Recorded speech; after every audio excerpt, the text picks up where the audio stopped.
بسم اللہ الرحمن الرحیم گیلانی فورم یوٹیوب چینل میں خوش آمدید۔ آج کی اس ویڈیو میں ملکہ وکٹوریہ جو تاج برطانیہ کی 7ویں ملکہ تھی اور جس نے طویل عرصہ تک سلطنت برطانیہ پہ حکومت کی یا وہ اس کی ملکہ رہی ہے، اس کے حوالے سے گفتگو کریں گے۔ ویڈیو میں آگے بڑھنے سے پہلے میری آپ سے گزارش ہے کہ اگر آپ ہمارے یوٹیوب چینل میں نئے ہیں تو اسے سبسکرائب کر لیں تاکہ ہماری ہر نئی آنے والی ویڈیو آپ کو مل سکے۔ ہم آج بھی جگنی سے باہر نہیں آتے۔ ملکہ وکٹوریہ تاج برطانیہ کی 7ویں ملکہ تھی۔ یہ 20 جون 1837 میں ملکہ بنی اور 22 جنوری 1901 تک ملکہ رہی۔ اس لحاظ سے برطانیہ کی طویل المدت ملکہ ہونے کا اسے اعزاز حاصل ہے۔ یہ 63 سال 7 ماہ اور 2 دن تک مسند اقتدار پر جلوہ افروز رہی۔ وکٹوریہ کے دور میں انگریز سلطنت میں حقیقتاً سورج غروب نہیں ہوتا تھا۔ کرۂ ارض پر سورج کی پہلی کرن نیوزی لینڈ میں پڑتی تھی۔ نیوزی لینڈ برطانوی سلطنت کا حصہ تھا۔ سورج نیوزی لینڈ کے بعد جوں جوں آگے بڑھتا تھا اس کے راستے میں آنے والے تمام ممالک، تمام زمینیں ایسی تھی جن پر برطانیہ کا یونین جیک لہراتا تھا۔ سورج جب تھک کر آنکھیں موندنے لگتا تھا تو نیوزی لینڈ میں دن کا آغاز ہو جاتا تھا، لہٰذا یوں ملکہ وکٹوریہ کے عہد میں برطانوی سلطنت پر سورج غروب نہیں ہوتا تھا۔ سامعین، ملکہ وکٹوریہ نے دنیا کو بے شمار نئی چیزیں، نئی روایات بھی دیں۔ یہ روایات، یہ چیزیں آج تک موجود ہیں۔ مثلاً دنیا میں آج بھی وکٹورین طرز تعمیر موجود ہے۔ وکٹورین فرنیچر بھی آج تک بنایا جاتا ہے۔ ملکہ وکٹوریہ جس طرز کی بگی استعمال کرتی تھی وہ بگی بعد ازاں پوری سلطنت میں عوامی سواری بنی اور وہ وکٹوریہ کہلائی۔ یہ وکٹوریہ تانگا کہلایا۔ برطانیہ میں بہادری کا سب سے بڑا اعزاز آج بھی وکٹوریہ کراس کہلاتا ہے۔ اور دنیا میں پروٹوکول کا جدید نظام بھی ملکہ وکٹوریہ نے وضع کیا تھا۔ ملکہ نے وی آئی پی اور وی وی آئی پی کی باقاعدہ کیٹیگریز بنوائی تھیں اور اس کی پوری سلطنت میں لوگوں کو ان کیٹیگریز کے تحت سرکاری پروٹوکول دیا جاتا تھا۔ انگریز دور میں تحصیل کی سطح پر کرسی نشین اور سفید پوش 2 اعزازی عہدے ہوتے تھے۔ کرسی نشین کا ٹائٹل گاؤں کے اس شخص کو ملتا تھا جو انگریز کو گھوڑے، فوجی اور مخبری دیتا تھا۔ کرسی نشین کو سرکاری دفاتر میں سرکاری افسروں کے سامنے کرسی پر بیٹھنے کی اجازت ہوتی تھی، جبکہ باقی لوگ زمین پر بیٹھتے تھے یا زیادہ سے زیادہ افسر کے سامنے کھڑے ہو سکتے تھے۔ جبکہ سفید پوش وہ معزز لوگ ہوتے تھے جنہیں سرکار ان کے وفاداریوں سے خوش ہو کر ہر سال سفید رنگ کے 2 جوڑے عنایت کرتی تھی اور یہ لوگ یہ کپڑے پہن کر سرکاری دفتروں میں جاتے تھے۔ سرکاری پروٹوکول سفید پوشوں اور کرسی نشینوں سے شروع ہوتا تھا اور ملکہ تک جاتا تھا۔ اس دور میں سرکار لمبردار، کانسٹیبل اور پٹواری سے شروع ہوتی تھی، وائسرائے تک جاتی تھی۔ یہ وائسرائے ملکہ کے گورے غلام ہوتے تھے۔ یعنی اس دور میں سرکار لمبردار، کانسٹیبل اور پٹواری سے شروع ہوتی تھی۔ ان لوگوں کو کیا کیا پروٹوکول حاصل ہوتا تھا، یہ تمام معلومات ایک سرکاری ڈائری میں درج ہوتی تھی۔ یہ ڈائری بلیو بک کہلاتی تھی۔ یہ بلیو بک ڈپٹی کمشنر کے قبضے میں رہتی تھی اور وہ اسے سرکاری تجوری میں رکھتا تھا اور اس کے علاوہ کوئی شخص اس ڈائری کو ہاتھ تک نہیں لگا سکتا تھا۔ ڈپٹی کمشنر تبادلے کے بعد اس وقت تک چارج نہیں چھوڑ سکتا تھا جب تک وہ بلیو بک نئے ڈپٹی کمشنر کے حوالے نہیں کرتا تھا۔ ملکہ کا ایک حکم سلطنت کی بلیو بک تک بدل دیتا تھا۔ ملک کے تمام معززین ذلیل ہو جاتے تھے اور ذلیلوں کو درجے مل جاتے تھے۔ ملکہ وکٹوریہ نے جون 1887 میں اپنی تاج پوشی کی گولڈن جوبلی منائی۔ ملکہ کی گولڈن جوبلی کی تقریبات پوری سلطنت میں منائی گئیں۔ ان تقریبات میں دو اہم ترین چیزیں شامل تھیں۔ ایک، ملکہ نے اپنی سلطنت کے تمام بڑے شہروں میں اپنے نام کی یادگاریں بنوائیں۔ یہ یادگاریں آج بھی برطانوی راج کے تمام بڑے شہروں میں موجود ہیں۔ کراچی کی ایمپیریس مارکیٹ ملکہ وکٹوریہ کی اسی گولڈن جوبلی کے موقع پر تعمیر ہوئی تھی۔ دوسرا، لندن سے ہندوستان تک ملکہ کے نام سے جوبلی مشعل نکالی گئی تھی۔ اس مشعل نے ملکہ کی پوری سلطنت کا چکر لگایا۔ یہ مختلف ملکوں اور مختلف علاقوں سے ہوتی ہوئی ہندوستان پہنچی۔ مختلف مشعل ہندوستان کے ایک ضلع میں آتی، ضلع بھر کے لوگ ڈھول تاشوں سے اس کا استقبال کرتے، آتش بازی کا مظاہرہ ہوتا، گانے گائے جاتے اور ڈانس کیے جاتے۔ یہ مشعل اس عالم میں پورے ضلع کا چکر لگاتی۔ مشعل کا چکر مکمل ہونے کے بعد ڈپٹی کمشنر ضلع کی سرحد پر پہنچ کر مشعل دوسرے ضلع کے ڈپٹی کمشنر کے حوالے کر دیتا۔ مشعل کا اگلا سفر شروع ہو جاتا۔ یہ مشعل ہندوستان کے مختلف علاقوں سے ہوتی ہوئی پنجاب پہنچی تو پنجاب کی حکومت نے جوبلی کے نام سے ایک طویل پنجابی گانا تیار کروایا۔ یہ گانا قصور کے دو بھائیوں نے تیار کیا تھا۔ یہ ان پڑھ تھے، جوبلی کے لفظ کا ان کے منہ پر نہیں چڑھتا تھا، چنانچہ انہوں نے جوبلی کو جگنی بنا دیا۔ ان نامعلوم فنکاروں نے جگنی یعنی جوبلی کو پنجاب کے تمام علاقوں کی ثقافت بیان کی۔ جگنی گئی ملتان یعنی جوبلی کی مشعل ملتان چلی گئی، جگنی گئی گجرات وغیرہ وغیرہ۔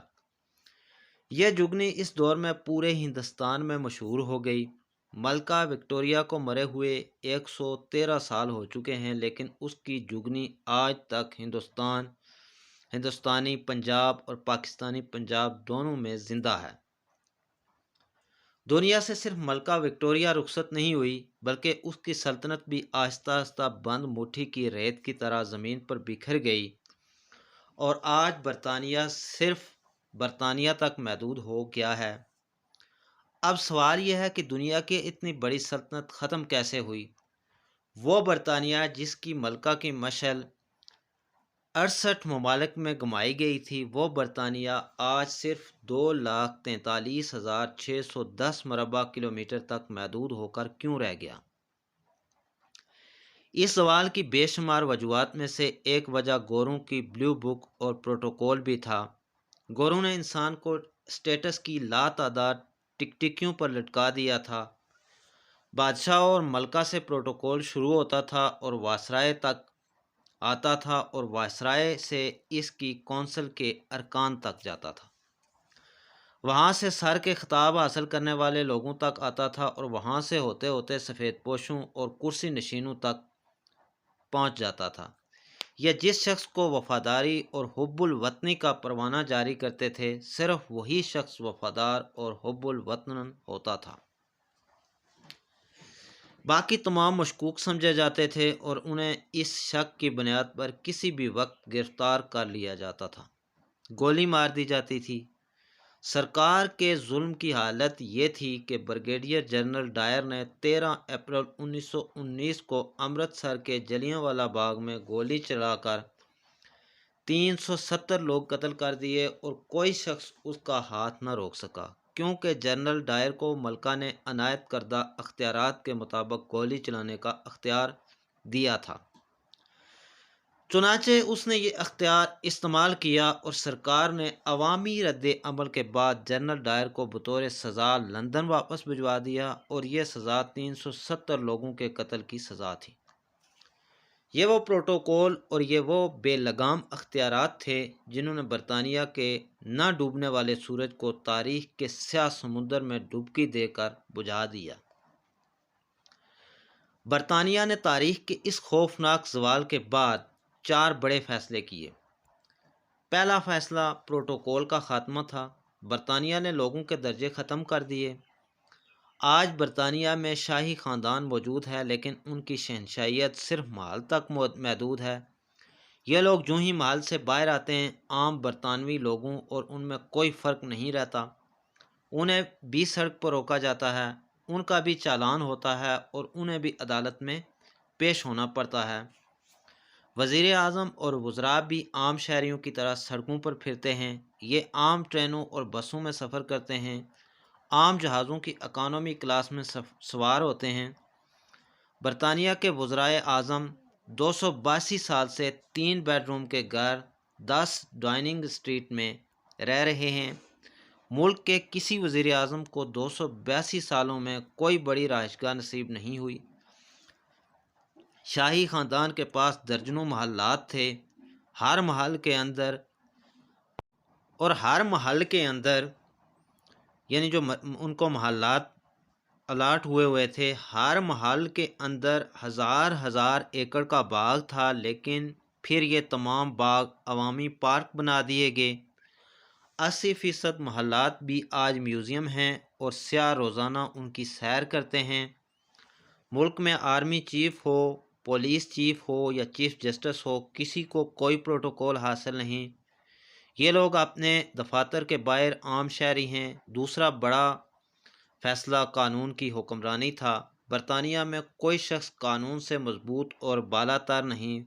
برطانیہ نے فیصلہ کیا، ہمارے ملک میں قانون مضبوط ہوگا اور کوئی عہدہ یا کوئی شخصیت اس سے بالا تر نہیں ہوگی۔ تیسرا فیصلہ جمہوریت تھا۔ ملک کے تمام اختیارات کا ماخذ عوام ہیں۔ عوام پارٹی یا شخصیت کو مینڈیٹ دیتے ہیں اور کسی شخص یا عہدیدار کو یہ مینڈیٹ چوری کرنے کا حق نہیں۔ ملک میں جعلی ووٹ یا دھاندلی کا سوال تک پیدا نہیں ہوتا۔ برطانیہ میں پچھلے 100 سال میں الیکشن دھاندلی کا کوئی الزام نہیں لگا۔ اور چوتھا اور آخری فیصلہ لیڈرشپ تھا۔ یہ لوگ صرف اس شخص کو حق کے حکمرانی دیتے ہیں جو ذہنی، تعلیمی، اخلاقی اور جسمانی لحاظ سے شاندار ہوتا ہے۔ ان کے کسی سیاستدان پر انا، ضد یا ہٹ درمی یا نقل، جعلی ڈگری یا بے ایمانی، چوری، ٹیکس چوری، جھوٹ یا کسی بڑی بیماری کا الزام لگ جائے تو اس کا سیاسی کیریئر ختم ہو جاتا ہے۔ یہ سیاست کے ایوانوں سے فارغ ہو جاتا ہے۔